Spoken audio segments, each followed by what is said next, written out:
Debsville Cucina. Are you tired of green salad? I know I get tired of them every now and again. I found this recipe. Haven't tried it yet, but it looks really good. What I've done is I've steamed about a pound and a half of green beans, and they're here cooling. And then I chopped up, cut in half, about a cup of grape tomatoes. And this is about 2 tablespoons of red onion. So we're gonna let that sit aside.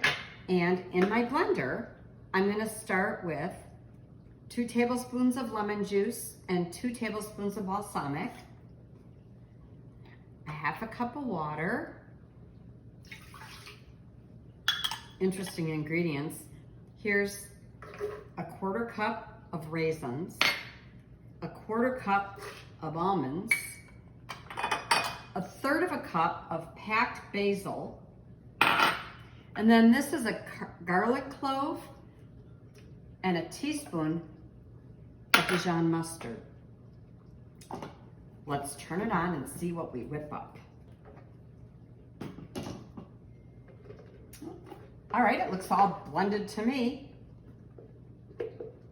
No whole garlics or anything. So there's your vegetables, and we're gonna put this balsamic lemon vinaigrette on top. And the great part about it is it can be served at room temperature or cold. I hope you try it.